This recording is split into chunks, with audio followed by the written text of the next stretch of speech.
Bueno, pues buenos días a todos. Y después de Natalia Terrón vamos a tener la exposición de otra tesis doctoral. En este caso es la tesis de Yu-King Deng, que normalmente la llamamos Gabriela. De hecho, yo he tardado un tiempo en aprenderme su nombre chino. Bueno, Yu-King Deng vino aquí pues hace como unos 2 años, ¿no? Sí. Y con un perfecto español ya en aquel momento, porque resulta que había sido la ganadora de un concurso de español, de conocimiento de español a nivel nacional chino. Pues entonces ya hablaba un español perfecto. El chino me imaginé que también tan perfecto como el español. Y en aquel momento pues hizo nuestro máster, este máster que es de lengua, literatura y español lengua extranjera, y ya empezó a trabajar en el área de los diccionarios y de la polisemia aplicado a la enseñanza del español lengua extranjera. Entonces hizo un trabajo final de máster que era justamente la enseñanza y el aprendizaje de la polisemia en los extranjeros. Y la verdad es que fue un trabajo magnífico que ha publicado en una revista. Después pues lo aplicó también y hizo una exposición en Asialex y se decidió por hacer una tesis de español un poco relacionada con el proyecto. Claro, a ella no le podemos pedir que haga una tesis restringida a siglo XIX o a la primera mitad del siglo XIX, por ejemplo. Pero bueno, ya que había trabajado en la polisemia, pues pensamos que podía ser interesante que viese algunos aspectos de la definición en los diccionarios. Diccionarios monolingües generales, no solamente de siglo XX y XXI, sino haciendo un poco la historia.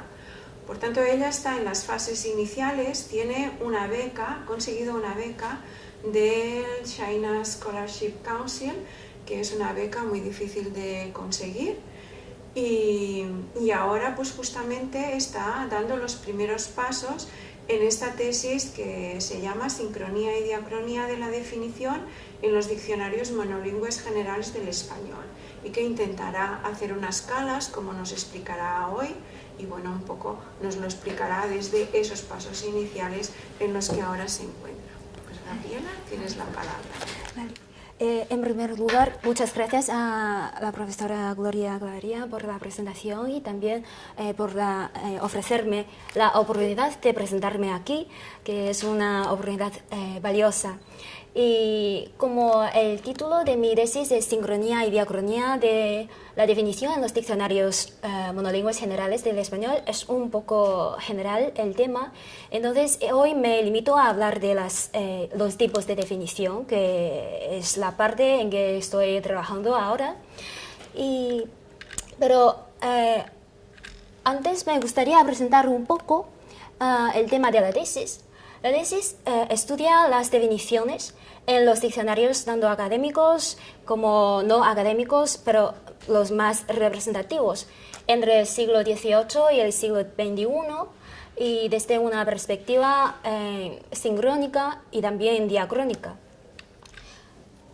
La investigación tiene como objetivo descubrir cómo son las definiciones en las distintas etapas de la historia de la lexicografía hispánica, cómo ha evolucionado a lo largo de la historia y cómo deberían ser en un diccionario monolingüe general. Y se espera que con esta investigación podemos conocer mejor, o por lo menos que yo puedo conocer mejor, la evolución y la actualidad de la definición en la lexicografía hispánica, y si es posible, esperamos proponer algunas propuestas para la redacción de las definiciones. Y en cuanto a la exposición de hoy, voy a presentar unos criterios de clasificación de las definiciones y los tipos de definición correspondientes para ilustrar los distintos tipos de definición y también para enganchar mejor la exposición con el tema de la jornada. Tomo como ejemplos las definiciones de los lemas añadidos en el DRAE 1822, que también parte de la base de datos del proyecto de investigación del grupo de lexicografía y diacronía, dirigida por la profesora Gloria Clavería. Y a ella digo las gracias por ofrecerme el acceso a esta base de datos. En primer lugar, siguiendo la distinción tradicional en la filosofía, podemos distinguir, según la naturaleza del definientum, entre la definición de cosas o la definición real, la definición de nombres o la nominal, y la definición de palabras o de signo o la definición lingüística según la terminología de los diferentes autores. También podemos distinguir entre la definición constructiva o estipulativa y la definición explicativa. Aunque algunos autores piensan que la selección de estos tipos de definición depende de nuestro objetivo a la hora de definir, pero la mayoría concuerda en que para un diccionario, por lo menos para un diccionario monolingüe general, la tarea principal consiste en la redacción de las definiciones explicativas de las palabras. Aunque tenemos esta distinción, la confusión entre la definición de la palabra y la definición de la cosa es muy bien conocida para todos los presentes, y eso creo que esto se debe a la forma escueta de la definición que tenemos. Si solo disponemos del definiendum y el definiens, podemos interpretarlo de diferentes maneras, añadiendo diferentes distintos copulativos. Por ejemplo, según señala la lexicógrafa francesa Rey de Both, si añadimos el copulativo ser, entonces en el caso de que solo disponemos del definiendum y el definiens, podemos interpretarlo como la montería es una o la tienda o sitio donde se hacen o venden monteras. En este caso la definición es de la cosa, pero también podemos añadir el copulativo significa. Entonces, montería significa tienda o sitio donde se hacen o venden monteras. En este caso, la definición es de la palabra montería. Y según ella, es la indicación de la categoría de la palabra lo que nos ayuda a interpretar la definición o esta estructura como una definición de palabra, una definición lingüística. Pero en nuestro caso, en el diccionario Dray 1822, también encontramos la definición como esta, que realiza la choza en que se guarda el hato. Aunque este tipo de definición tiene una larga historia en la lexicografía práctica, actualmente se considera como incorrecta porque el artículo la implica o requiere un antecedente, que debería ser, que habría de ser la cosa significada de la palabra y no la palabra en sí misma. Por lo tanto, y también esto no es un caso excepcional, sino que tenemos unos pares de ejemplos. Benemencia, bueno, es un sustantivo. Tenemos mérito o servicio, pero abuela, la capa, tenemos el artículo la. Ideología, ciencia que trata de las ideas, pero estrategia, la ciencia propia. Originalidad, carácter de lo que es original, pero liquidez, la calidad de lo líquido. Miguelete, fusilero de montaña de Cataluña, pero molinera, la mujer del molinero. No decimos que las definiciones del segundo grupo son definiciones de cosa, pero esta estructura, bueno, tiende a llevar a los usuarios a una confusión entre dos tipos de definiciones. Y también diferencia adhesión al dictamen o proceder ajeno, y desembalaje, la acción de desenfardar. como observamos, hay algunas formas recurrentes en este tipo de definición en el diccionario DRAE 1822. Como el uso excesivo, el autor, la mujer, la introducción, el que, sobre todo en los sustantivos que designan profesiones, el que vende en almacén es un almacenista, cigarrero, cigarrera, el que hace o vende cigarros, dentista, el que tiene por oficio limpiar la dentadura, acomodar dientes, postizos y sacar muelas.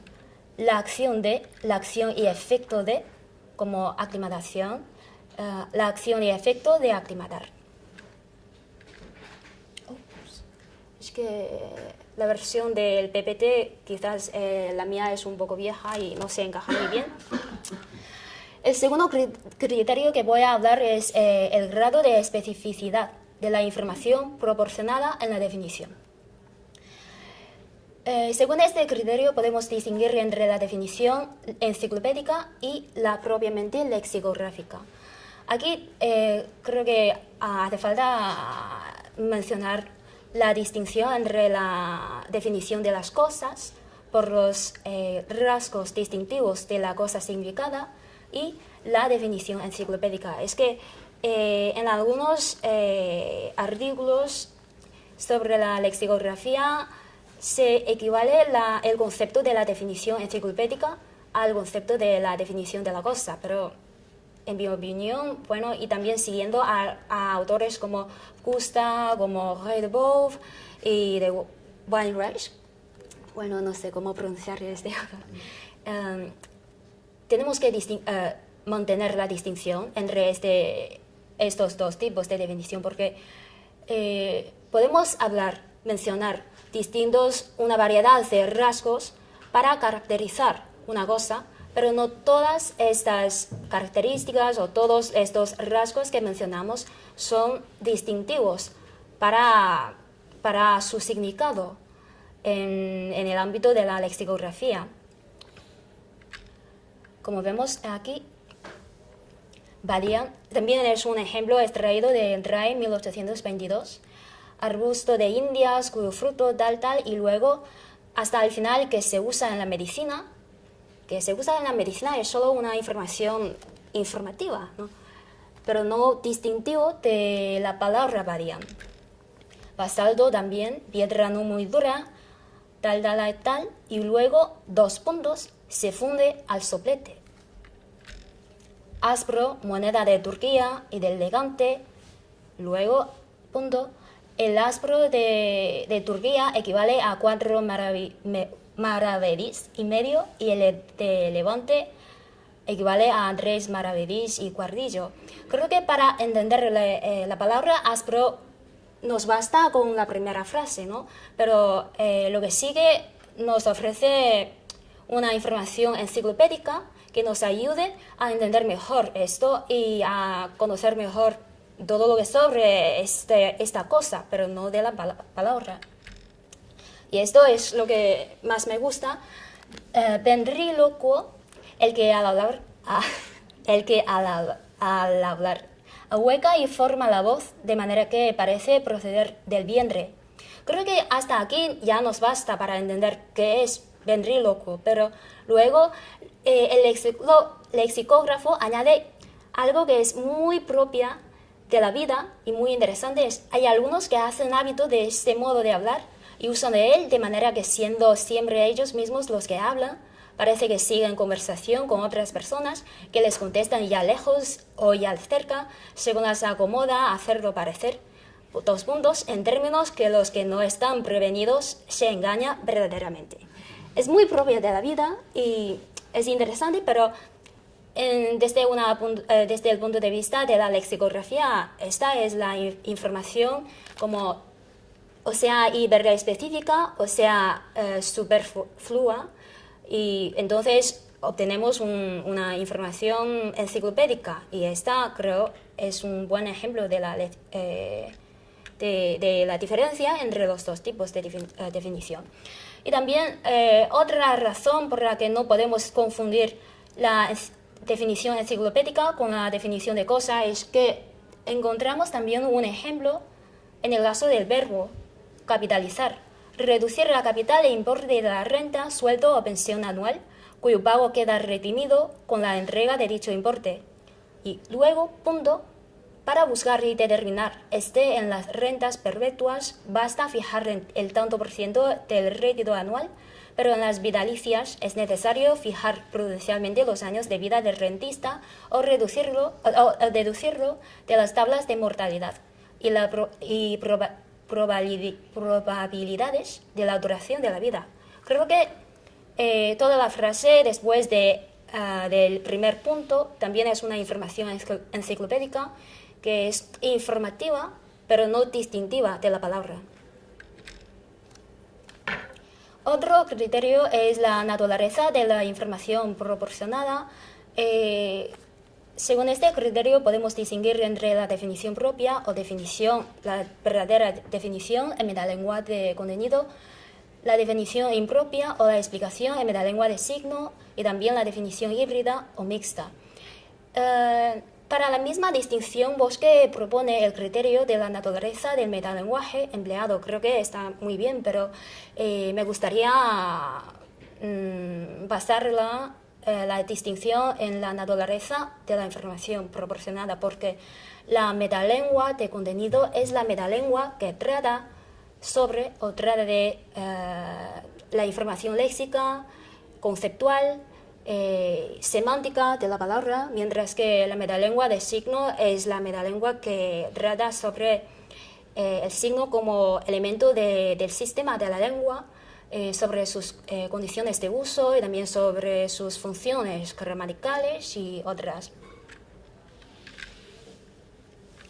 También tenemos unos ejemplos de RAE 1822. Creo que para la definición propia estos ejemplos son generales, bueno, es que los conocemos muy bien.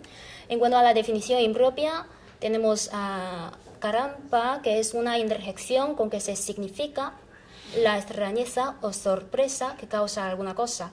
Che, nombre de la letra che y la figura con que se señala, y o interjección de que usamos para exclamar, encarecer, exorar, reconvenir, etc.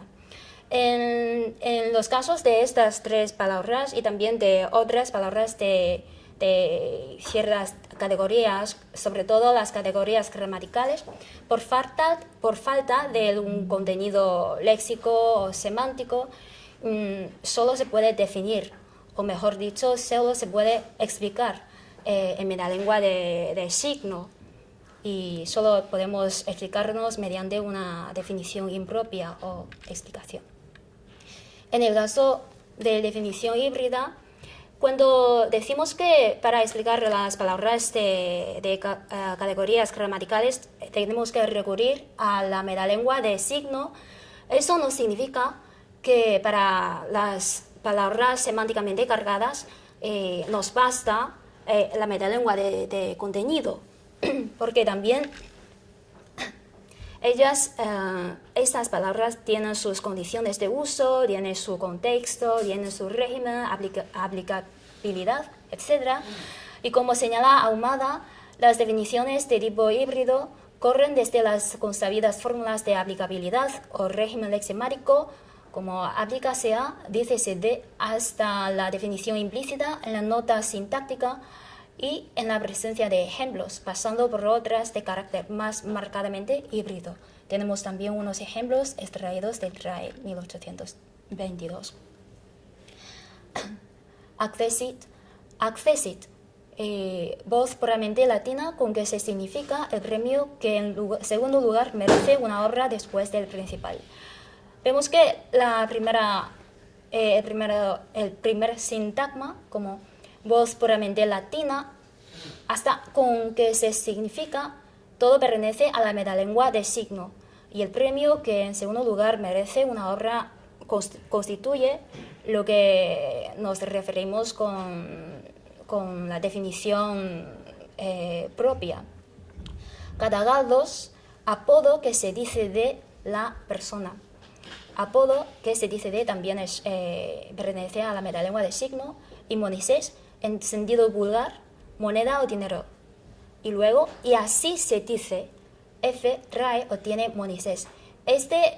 Podemos considerarlo como el caso de el empleo del ejemplo para explicar la aplicabilidad o el contexto de esta palabra.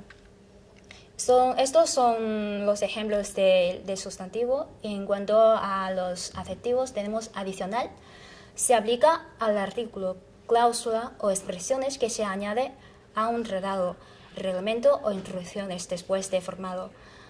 Vemos que desde la palabra que hasta el final constituye la definición propia y la parte anterior constituye la parte de la definición impropia. Luego en cinta también que se dice de la mujer preñada. Y jamona, que solo se usa en la terminación femenina y se aplica a la mujer que ha pasado ya de la juventud y es algo gruesa. Y en este caso también vemos una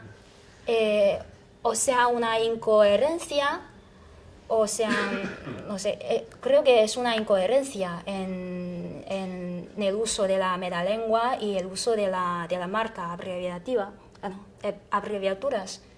Por ejemplo, en cinta, ambas palabras se aplican solamente a las mujeres.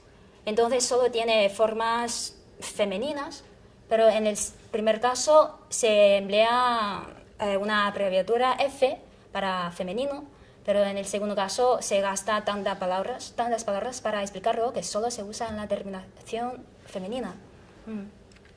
Creo que es una incoherencia. Luego, asentarse. Estos dos ejemplos son del verbo. Hablando de las aves, pararse. Vemos otra forma de añadir el contexto o el régimen de este verbo. Y rogar, causar, ocasionar otra vez el empleo de un ejemplo. Y así se dice, le irrogó un gran perjuicio. Sin embargo, Sego señala que también hay varios procedimientos para mantener la uniformidad en la definición, el empleo constante de la definición en metalengua de contenido, sin sacrificar la información sobre la colocación. Con colocación se refiere principalmente al contorno de la palabra, sobre todo de los verbos, pero también a la aplicabilidad al régimen leximático de los adjetivos. Y en el caso del RAE 1822 vemos el uso de la separación de las dos informaciones mediante un punto, aclimatar, connaturalizar o acostumbrar al clima. Ya se acaba la definición propia de la palabra, pero luego sigue. Dícese con propiedad de las plantas cuando se introduce nuevamente su cultivo en algún país de diferente temple y úsase frecuentemente como recíproco. También podemos ver el uso de los ejemplos carbuncal, semejante o parecido al carbunco, ya se acaba la definición propia, y luego como vejiga carbuncal, grano carbuncal, etc. Otro criterio que quería mencionar es el de la estructura formal del enunciado definicional. Y en este punto me baso principalmente en los planteamientos de Reidebov y también recopilado por autores posteriores como Porto-Davena, Bosque, Bernard, Ahumada, Martínez de Sosa, etc. Dentro de la definición propia, en metalengua de contenido podemos distinguir entre la definición sinonímica, la perifrástica, aunque los sinónimos a veces no se consideran como propiamente una definición, porque no nos da una explicación del contenido de la palabra, sino que nos remite a otras palabras. Y en este caso podemos distinguir entre una definición sinonímica simple o muchas veces se presenta en forma de remisión sinonímica o también una acumulación de sinónimos. Dentro de la perifrástica tenemos sustancial, relacional, y luego esto lo vamos a ver después. En el caso de la definición sinonímica simple o remisión sinonímica, normalmente el sinónimo que actúa de definidor debe ir acompañado de una indicación del sentido de la acepción en que se emplea en esta definición. Como vemos aquí, son unos ejemplos: celo con C y celo con Z, aunque son variantes, pero en aquella época, ¿cómo decirlo?, los significados o los sentidos, las acepciones de ambas palabras no son completamente idénticas, sino que comparten ciertas cosas. Entonces podemos considerarlos en cierto sentido como sinónimos parciales.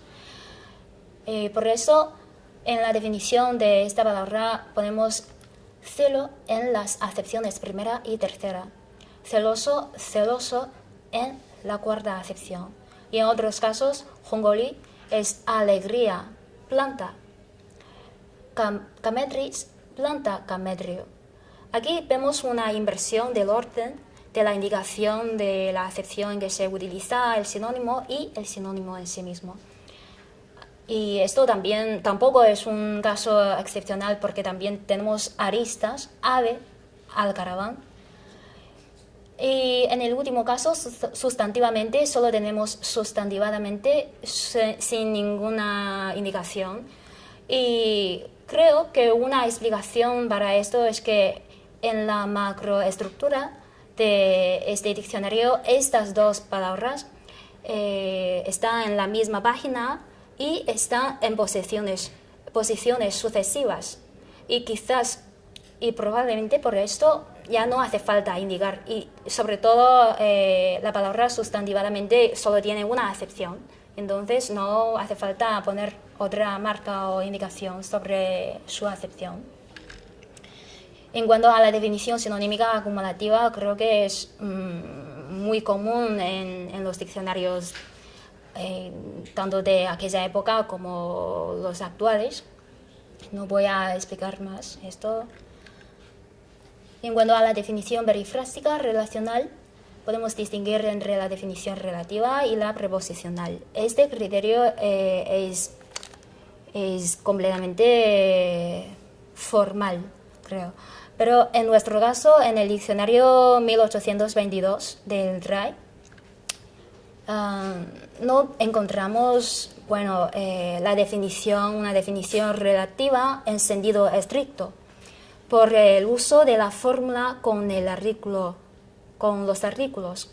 En nuestro caso, el ejemplo etiquetero, el que gasta muchos cumplimientos, que en un diccionario en la actualidad habría que ser que gasta muchos cumplimientos. Entonces, los ejemplos que aquí pongo son los que, si no hubiera empleado los artículos, habrían de ser una definición relativa. Y otro punto que quería mencionar es que en el caso de desmoralizado, el que es corrompido de costumbres, vemos que si lo convertimos en una definición relativa es que es corrompido de costumbres, pero Redwoff también menciona que cuando el copulativo después del relativo es una palabra que denota un estado, entonces constituye una forma redundante de la definición sustancial. Y es muy fácil reducirlo a una definición propiamente sustancial, que es corrompido de costumbres. Y en el caso de definición preposicional, encontramos dos ejemplos: oficiosamente con oficiosidad y simoníacamente con simonía. Creo que es muy fácil de entender. Y también dispendioso, dispendiosa. Esta no es, ya no es de un tipo de definición, sino por una parte tiene un sinónimo de la palabra definida y por otra parte tienen como una frase en forma de una definición preposicional de gasto considerable. Y en esta forma la definición entera también constituye una definición múltiple en el sentido de Rey-de-Beauf.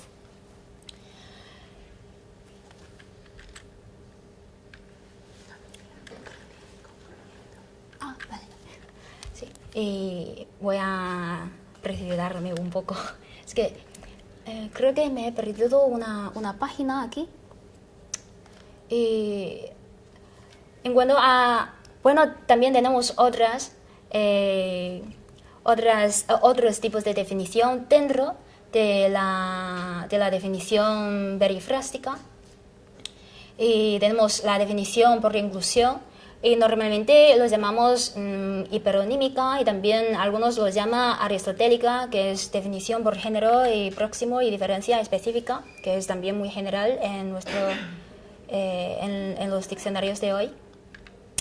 En cuanto a la definición con un concluyente general, es que el incluyente general, un incluyente lógico es el caso ideal, pero en muchos casos no podemos encontrar el género próximo de la palabra definida, entonces buscamos un término más general como acción o dar que necesitan otros elementos para restringirlo al significado de la palabra definida. Y en cuanto a la definición con múltiples incluyentes, esto es el caso en que la definición no es múltiple, sino que dentro de una misma definición se ponen como dos, como mínimo, incluyentes, y en este caso es solo aplicable a los adjetivos y adverbios. Esta es la que debería ser antes. Hemos visto la definición por inclusión, que es dentro de la definición sustancial, y también tenemos definición por oposición, que puede ser con una negación sintáctica o con una negación semántica, y definición por análisis, que puede ser una definición metonímica, definición genérica, definición teleológica, y otros procedimientos como definición ostensiva, definición analógica, etc. Esto lo baso en el criterio de la relación entre los núcleos del definiens y el definientum, pero esta no es la única manera de organizar todos estos tipos, ni la lista de los tipos es de ninguna manera exhaustiva. Por oposición, como no encontramos en este diccionario, en la parte de adiciones de este diccionario, un caso para la negación sintáctica, pero para la negación semántica tenemos como falta de miedo, y en este caso la definición entera también es una definición múltiple. Definición por análisis, tenemos metonímica, clínica es parte de la medicina que enseña a observar y curar las enfermedades. Definición teleológica es definir una palabra por su como finalidad o por su fin. Pirómetro es un instrumento para medir los diversos grados del fuego, etc. En cuanto a la definición ostensiva, tenemos cereal. En este caso es una definición híbrida, se aplica a las plantas o frutos frináceos como el trigo, centeno, cebada, etc.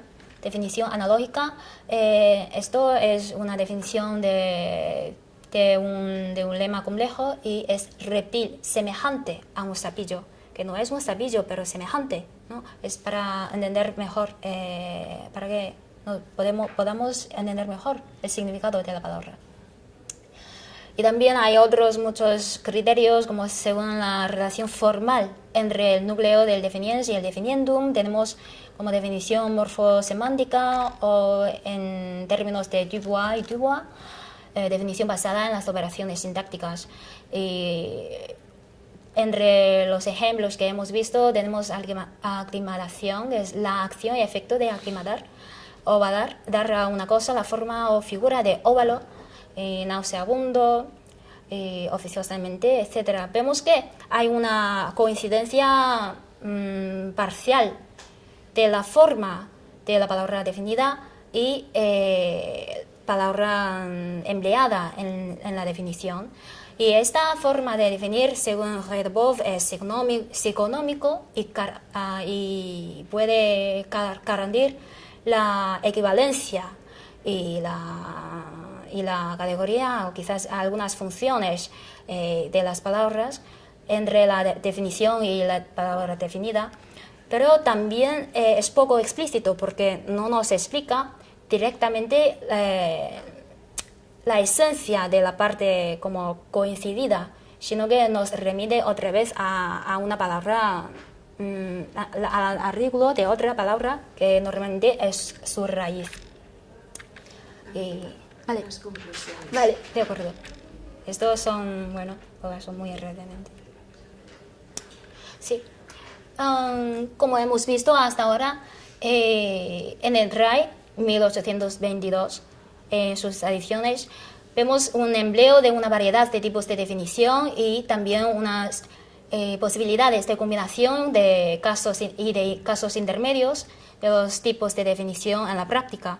Esto nos va a ayudar a desarrollar y modificar los planteamientos que ya tenemos sobre la tipología de la definición. Y también vemos un empleo de fórmulas recurrentes de la definición. Algunas ya se han descartado en los diccionarios actuales y esto nos va a servir como una manera de comparar que nos da pistas sobre las diferencias entre diferentes ediciones del diccionario DRAI y también entre diferentes diccionarios. Y en cuanto a las irregularidades e incoherencias que hemos advertido en el RAI, creo que esto nos sirve para proponer en el futuro posibles propuestas para la mejora de la redacción de definición. Y al final estos son los artículos citados. Y también quería dar las gracias a la profesora Gloria Clavería por la oportunidad de presentarme aquí y también al grupo de lexicografía y diacronía por ofrecerme el acceso a la base de datos que me ha facilitado mucho la presentación. Y muchas gracias por su atención.